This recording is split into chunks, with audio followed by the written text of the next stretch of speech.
आपके साथ मैं हूं सबीना तामंग देशमुख। नंबर 1 चैनल के नंबर 1 शो कच्चा चिट्ठा आप देख रहे हैं।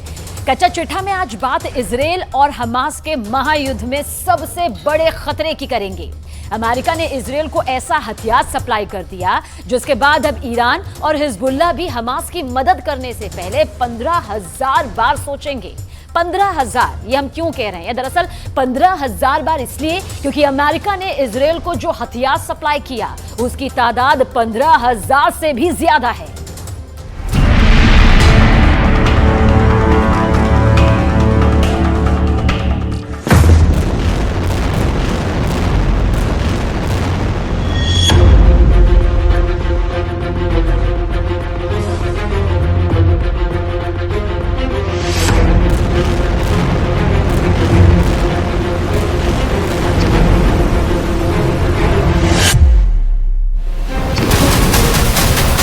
उत्तर गाजा फट रहा,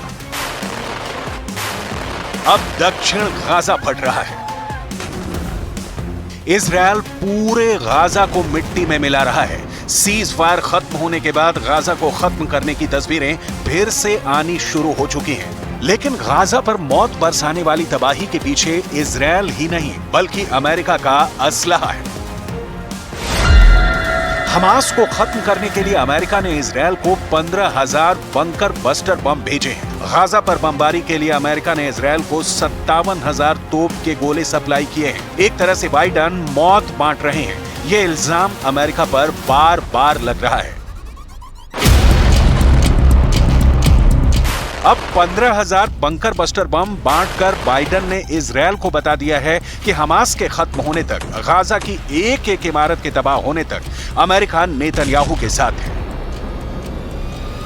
हमास की सुरंग ही हमास का सबसे बड़ा हथियार है। इन्हीं सुरंगों में से ही हमास के हमलावर ताक लगाए बैठे हैं। इस सुरंग नेटवर्क का इस्तेमाल करते हुए ही हमास इजरायल की सेना को घेर कर मारना चाहता है। सवाल है कि ऐसे में इजरायल कैसे सुरंगों के नेटवर्क को तबाह कर सकता है?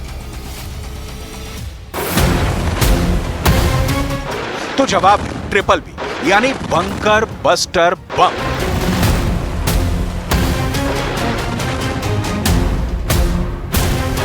ये ऐसा बम होता है जो बंकर को भेद कर फटता है। ये गहराई में छुपे दुश्मन को मार डालता है। ये पाताल तक पहुंचकर ऐसा ब्लास्ट करता है कि टारगेट से बचने की उम्मीद पूरी तरह खत्म हो जाती है। इसीलिए इसे कहा जाता है बंकर बस्टर बम। इजरायल को अमेरिका से कई तरह के बहुत ही खतरनाक बंकर बस्टर बम मिल चुके हैं जो हमास की सुरंग को तबाह कर सकते हैं। पहला है GBU-28, दूसरा है GBU-72, तीसरा है GBU-57। נמשיך במלחמה עד שנשיג את כל מטרותיה. ואי אפשר להשיג מטרות אלה ללא המשך התמרון הקרקעי. התמרון הקרקעי היה הכרחי כדי להביא את התוצאות עד עכשיו, והוא הכרחי כדי להביא את התוצאות בהמשך.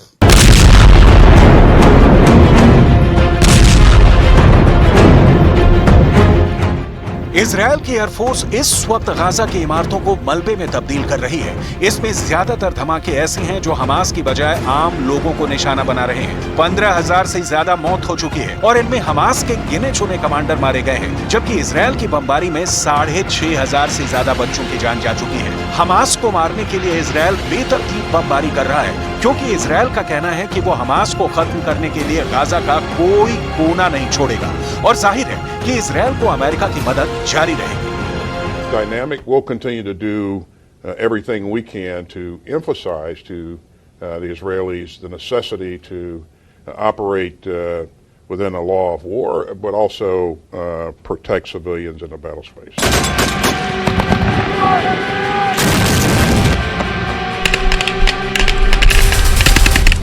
हमास का सुरंग नेटवर्क कहां तक फैला हुआ है, इसके बारे में इजरायल की खुफिया एजेंसी मोसाद तो पहले ही पूरी तरह फेल साबित हो चुकी है। वैसे हमास की सुरंगों के नेटवर्क को खत्म करने के लिए इजरायल की एयरफोर्स 3 तरह के बहुत महंगे बंकर बस्टर बम इस्तेमाल करती आ रही है। इजरायल का GBU-28 bunker buster bomb 6 metre मोटी कंक्रीट की परत को पार कर सकता है। सुरंग ज्यादा गहरी है तो GBU-72 बम है, ये 30 मीटर मोटी कंक्रीट को भेद सकता है। तीसरा बम सबसे ज्यादा खतरनाक है।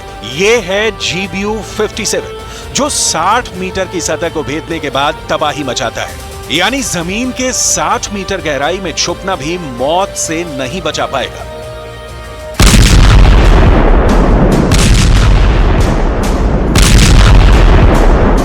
ये बम जिस गहराई में जाकर फटते हैं वहां कुछ भी नहीं बचता। मिसाल के तौर पर जब 30 मीटर की गहराई में किसी सुरंग में 1000 किलो विस्फोटक फटेगा तो अंदाजा लगाया जा सकता है कि कैसे पूरी सुरंग एक बार में ढह जाएगी।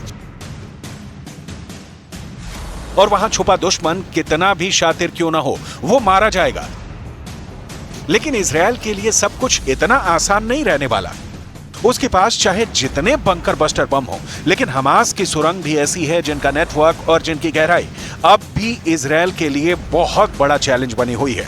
नेतन्याहू के सामने एक बड़ा सवाल यह है कि जो बम 10 करोड़ रुपए से लेकर 30 करोड़ रुपए में आता है, उसको कहां इस्तेमाल किया जाए। इतना महंगा बम और सुरंग भी कोई छोटी मोटी नहीं, बल्कि 500 किलोमीटर का नेटवर्क।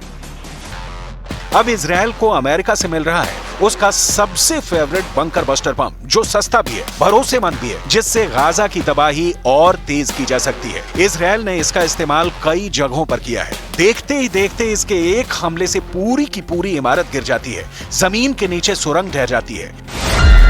इस बम का नाम है BLU-109। 870 किलो का ये बम 7 फीट 11 इंच लंबा होता है। 370 मिलीमीटर की गोलाई होती है। सबसे खास बात यह कि इसकी कीमत सिर्फ $21,000, जो बाकी बंकर बस्टर बम के मुकाबले काफी कम है। यही वजह है कि अमेरिका ने इजरायल को ये बम बड़ी तादाद में सप्लाई कर दिए हैं। Conflict ends. Hamas cannot control Gaza, and Israel must be secure. Palestinians need a hopeful political horizon. लिहाजा इजरायल के एयरफोर्स ने अब ज्यादा से ज्यादा बंकर बस्टर बम फायर करने का फैसला किया है, ताकि हमास की सुरंग को जमीन के अंदर ही खत्म कर दिया जाए। दरअसल हमास की पूरी ताकत इस वक्त सुरंगों में छिपी हुई है, और यही नेतन्याहू के लिए सबसे बड़ा खतरा है। अमेरिका में ये बात बहुत ज्यादा चर्चा में है। इसके लिए बाइडेन की आलोचना भी हो रही है कि गाजा पर बमबारी के लिए अमेरिका ने इजरायल को 5000 से ज्यादा MK-82 मार्क 82 बम दिए हैं। ये अनगाइडेड बम होते हैं। इसके अलावा अमेरिका ने करीब 5500 MK-84 बम दिए हैं। इसके अलावा 1000 GBU-39 स्मॉल डायमीटर बम सप्लाई किए हैं। साथ ही 3000 से ज्यादा JATM यानी ज्वाइंट डायरेक्ट अटैक म्यूनिशन बम भी भेजे हैं। מאמץ חובק עולם, המוסד, צוות המשא ומתן, השב"כ, צה"ל, וקיימתי קשר ישיר ויומיומי עם הבית הלבן. כל המאמץ הזה נשא פרי. गाजा में चाहे ऊपर बड़ी बड़ी इमारतें ढहाई जा रही हैं, रिहायशी इलाके पूरी तरह मलबे वाला कब्रिस्तान बन चुके हैं। वहां जमीन के नीचे हमास का ऐसा जाल फैला हुआ है कि उसका बाल भी बांका करना नेतन्याहू और उनकी फौज के लिए पसीने छुड़ाने जैसा होगा। अब तक इजरायल ने कितने बंकर बस्टर बम इस्तेमाल किए, ये बात पुख्ता तौर पर नहीं कही जा सकती, लेकिन इजरायल का दावा है कि उसने हमास की करीब 800 सुरंग तबाह कर दी है। इजरायल का दावा है कि हमास की कई सुरंग अस्पतालों में मिली, कई सुरंग स्कूलों में मिली। गाजा के इस मैप पर आप हमास का टनल नेटवर्क देख सकते हैं। गाजा के अंदर यह नेटवर्क 500 किलोमीटर का बताया जाता है, और कई जगह ये सुरंग 500 फीट की गहराई में है, यानी सतह से करीब 150 मीटर नीचे है। ये इतनी गहराई है जहां पर कोई बंकर बस्टर बम नहीं पहुंच सकता। इसलिए नेतन्याहू को सुरंग नेटवर्क को तबाह करने के लिए बहुत सटीक इंटेलिजेंस चाहिए होगी, और ये काम मोसाद ही कर सकता है। इजरायल के सैटेलाइट नेटवर्क को भी अब तक इस नेटवर्क का पता करने में कोई कामयाबी नहीं मिली है। लेकिन गाजा युद्ध का दूसरा सच ये भी है कि हमास के चुनिंदा कमांडरों को मारने के लिए इजरायल हद से ज्यादा बमबारी कर रहा है, और इसका टारगेट आम लोग बन रहे हैं। सीज फायर तक उम्मीद थी कि यह युद्ध नए समझौते के साथ रुक जाएगा या फिर इजरायल की रणनीति बदलेगी, लेकिन अब उसने जो हाल उत्तरी गाजा का किया, वही हाल वो दक्षिणी गाजा का कर रहा है। जबकि इजरायल ने ही उत्तरी गाजा से लाखों लोगों को दक्षिण की तरफ जाने की वार्निंग दी थी। गाजा में 15,000 मौतों के बाद पहले ही गुस्सा पूरे पश्चिम एशिया में भड़क चुका है। अगर दिसंबर में ये युद्ध नहीं रुका तो समझ लीजिए कि 2024 का साल 2023 से भी ज्यादा खून खराबे वाला होगा, और इसकी वजह से दुनिया में कई बड़े युद्ध शुरू होने का खतरा बढ़ जाएगा।